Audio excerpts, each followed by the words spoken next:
سلام به همه. باز هم من مسلم وردک هستم. میخوایم که درس چهارم از سلسله دروس دستور زبان آلمانی و یا هم گرامر زبان آلمانی سطح A1 را به شما ارائه بدارم. در درس سوم ما و شما داریم نقاط گرامری زیل را تشریح میکنیم. نقاط گرامری که ما در این درس میخوانیم عبارتند از Zeitangaben im Satz، یعنی اوقات در جملات یا در جمله.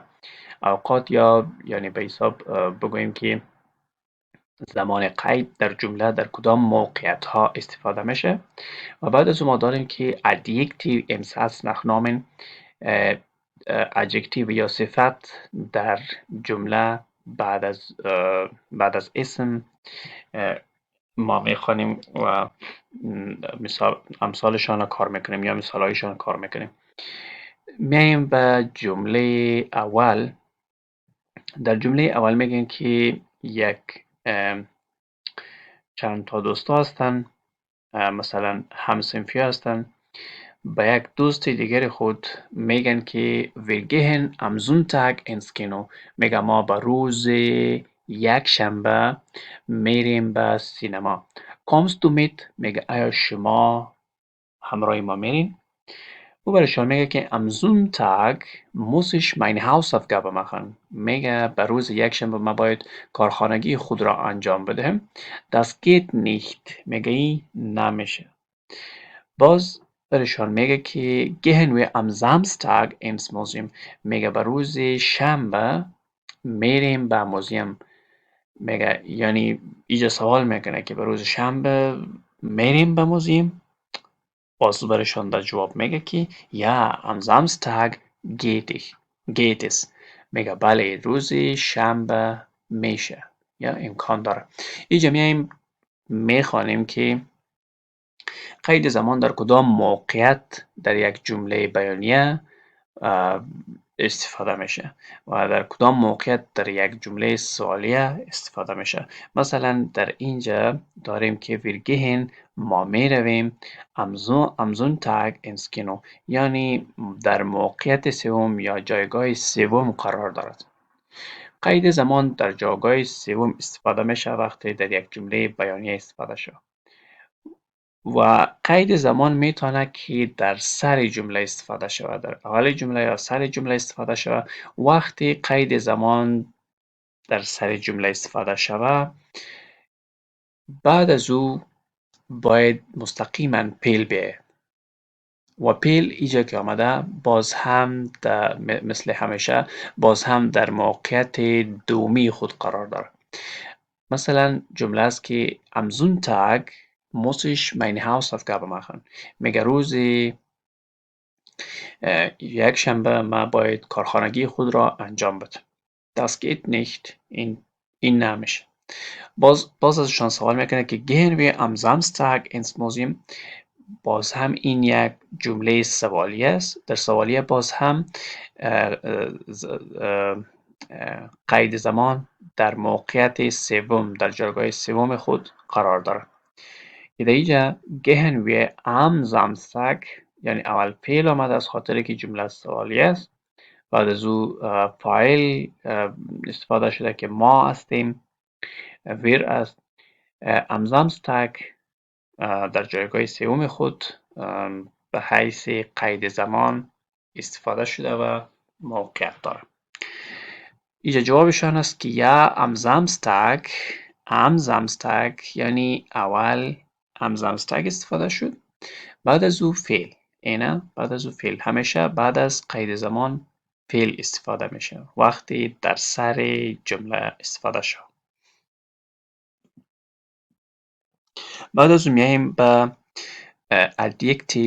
Adjektiv im Satz nachnamen، یعنی صفت در جمله بعد از اسم. یعنی صفت کلمه است که اسم را توصیف میکند. پس در اینجا میگیم که مثلا اگر ما میگیم که موتر من رنگ سرخ دارد. موتر من رنگ سرخ دارد. همین رنگ سرخ صفت محترمه شد. پس در زبان آلمانی و همچنان در زبان انگلیسی هم همین طور است که میتونه که ادجکتیو یا صفت بعد از اسم بیایه، میتونه که پیش از اسم بیایه. مثلا در اینجا ما که داریم، اینجا گفته که بعد از اسم. پس اینجا مثال هایشان است. به طور مثال dein Auto ist rot، یعنی موتر شما سرخ است یا رنگ سرخ داره. در اینجا درباره dein یک کم معلومات میتیم. dein به عبارت از صفت ملکی است، یعنی یک شخص را به یک شخص دیگر، یک چیز را به یک شخص مرتبط میکنم، ملکیت از او میسازه یک شخص را، یک چیز را. مثلا به دو داین استفاده میکنیم، به ایش ماین استفاده میکنیم. مثلا میگیم که ماین آتو اس خود، موتر من سرخ است. پس امی صفت اینجا نخنامین، اول اسم آمده بعد از او صفت. باز میگیم که ich finde mein Auto schön، یعنی موتر من مقبول است. در انگلیسی میگیم که I found my car beautiful، به معنای از که موتر من مقبول است. در اینجا هم اول آتو یعنی موتر را میگه، اول موتر آمده بعد از او صفتشان استفاده شده که مقبولیشان است. Ich habe ein blaues Hemd، من یک خنقاق آبی دارم. blaues Hemd این یک مثالش است که برای شما گفتم که میتونه که صفت میتونه پیش از اسم بیایه، میتونه بعد از اسم بیایه، ولی اسم را توصیف میکنه. پس در اینجا پیش از اسم یک مثالشان برای پیش از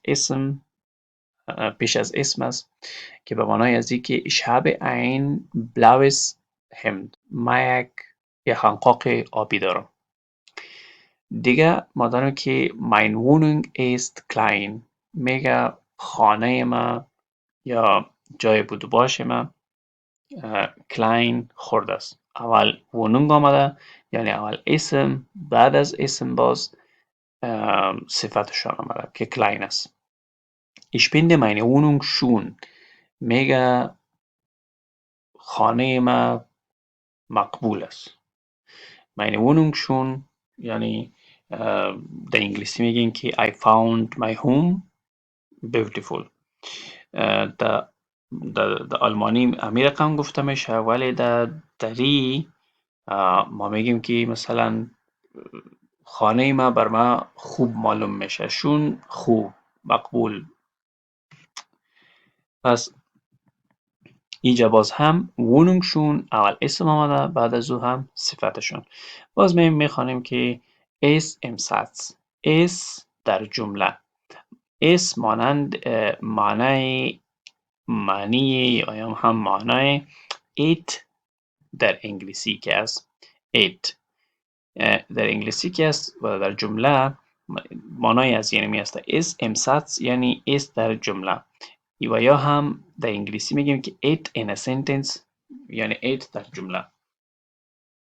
it مثلا در انگلیسی هم زیاد موارد استفاده داره، در آلمانی هم تو موارد استفاده داره. مثلا میگیم که es regnet، it rains، به معنای از که حالا میباره، بارش است حالا میباره. es ist kalt یعنی حالا سردی است و یا هم هوا سرد و یا یخ است. wie spät ist es، میگه ساعت چند است. es ist 5 Uhr، es ist در اینجا هم استفاده شده، در اینجا هم استفاده شده. اینجا es ist 5 Uhr، ساعت 5 بجه است یا 17 Uhr. وقتی 5 بجه بگوییم یعنی به معنای از که ساعت 5 بجه صبح است. وقتی 17 Uhr بگوییم این هم 5 بجه است، 5 بجه دیگر است، ولی 5 بجه دیگر را ما 5 استفاده نمی کنیم. در زبان آلمانی ما هفته برایشان استفاده میکنیم، یعنی بعد از 5 ساعت بعد امو 5 بجه دیگر میشه که باید هفته بگوییم. باید بگوییم که 17 Uhr، یعنی ساعت 7 بجه یا 5 بعد از ظهر است. دیگه مثال داریم که wie geht's dir. wie geht's dir در اینجا هم اونمو es geht es هست اصلا، ولی حالت مختصرشان wie geht's استفاده کردن. wie geht's dir شما چطور هستین؟ mir geht es gut من خوب هستم. und dir و شما چطور هستین؟ mir geht es auch gut اینجا باز es استفاده شده. mir geht es auch gut. gut به معنای good انگلیسی است، یعنی من هم خوب هستم. پس این بود درس 4 ما. با امید از اینکه درس را فهمیده باشین و یاد گرفته باشین. باز هم برای دروس دیگر و ویدیوهای دیگر با ما باشید و ما را در چینل یوتیوب دنبال کنید و چینل ما سابسکرایب کنید.